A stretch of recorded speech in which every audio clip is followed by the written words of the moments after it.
I'm seriously convinced that he's a shapeshifter. I want some nasty. Are we having fun yet? Okay, so we're going to talk about Jeremy Sochan because you guys know I've been so huge on him for a good while, and this made me even more of a fan. So Jeremy Sochan, there's a lot to talk about, but one thing that I'm going to go ahead and go in on today is his versatility, because we already know that that's kind of the selling point at this point. That's what everyone is talking about, is that he's versatile, he's versatile, he's versatile. But I definitely want to go ahead and put it in a little bit more context. And I found this article. This is actually from The Athletic, and I had to get a subscription to The Athletic. I hate getting subscriptions. So if you guys want to support the channel, $2 per month, link in the description for that. And I also put up Jeremy Sochan's highlights on the left just from his Instagram, just so you guys aren't completely bored here. All right, so let's go ahead and read through here. So this is Drew, actually his previous coach at Baylor, and this is what he had to say about him. So Drew believes Sochan got the perfect basketball education, a mix of playing overseas and in the United States. He already played for Poland's national team, and he bounced between America and Germany in high school before spending a year at Baylor. He was able to pick up the speed of the game, the quickness, the athleticism in the United States, then going to Germany, picking up the skill set as far as just the spacing, different offensive concepts really helped with his versatility, because normally a big in the States is going to be a post up, play on the block, be a ball screen and roll guy. Normally a bigger guy in Europe is going to be a face up guy, pick and pop. And dude, not only do I believe that this is huge as far as just basketball, like basketball education, basketball IQ and whatnot, and trying to be as versatile as possible, I also think that there's going to be some type of understanding, even culturally, that a lot of other prospects probably just can't comprehend. You know what I mean? I could really see him gelling with Popovich because of this, because Pop absolutely loves having conversations about different cultures. So that's huge. All right, so let's go ahead and move on. Sochan played all of the above at Baylor. Drew moved him between, hey, what was that? Hey, I just got to say, hey, that's a subscribe. While I'm recording, literally somebody subscribed. Thanks for subscribing. That's weird. I'm not live. Let me shut up. All right, anyway, I should turn that off really. Most people can only, moved him between small forward, power forward, and center, and used him sometimes to initiate the offense as a point forward. That is so versatile. Most people can only learn one position, Drew said. He memorized 4 spots on the floor offensively. That's pretty good in a program that we run a lot of entries and sets. And then defensively, a lot of times he guarded the 4. A lot of times he started out on the 5. But if a perimeter guy got hot, well, we could move him onto him. And he would remember scouting reports as far as make him go left, don't give him the 3. This is his favorite play. He didn't have a ton of mental mistakes.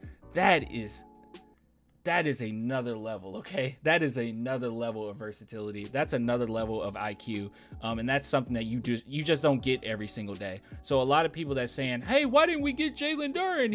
He's a center. You want something like this. This guy can guard 3 through or 1 through 5 really, but he can play 3 through 5. That's what you want. You want someone who's a little bit more versatile. So no matter what position you're in, what situation we're in, you can get creative with it. And Pop loves to get creative, okay? He loves to get creative. All right, moving on. Sochan's skill is elite for his size. He's not a great shooter yet, and that's what we talked about too. But the fact that he was a top 10 pick and he was projected as a top 10 pick throughout the entire year without like really shooting well speaks volumes of him. But basically this just says you can't necessarily leave him open, and that's just all the coach was really saying. All right, moving on. He could hit 3s, so people would have to guard him, but he goes to another level when he's a 40% three-point shooter. Yeah, that's going to be absolutely ridiculous if he can get to that point. That's because Sochan is elite finishing at the rim, shooting 67.2% on shots around the basket. The shot fake is only going to get more effective when defenders really have to fear his shot. At the basket, he's not an explosive leaper, but he's strong and knows how to navigate around shot blockers. He plays under control when he gets to the paint. All right, so let's go ahead and move this. And this is going to be the last thing we kind of talk about here, because I do think that this is something that needs to be discussed. Offensively, let's go ahead and highlight that. Offensively, he can fit with any lineup. He's someone who can post up, who can shoot the 3, and he's going to improve that in the next couple years, obviously. Where the NBA game is going, he's a perfect fit. Baylor coach anticipated he'd be an effective offensive weapon from the jump because of his skills and feel for the game. Where he surprised them most was on defense. Normally, that's something people don't pick up until their sophomore or junior year. He picked up schemes and adjustments really quickly.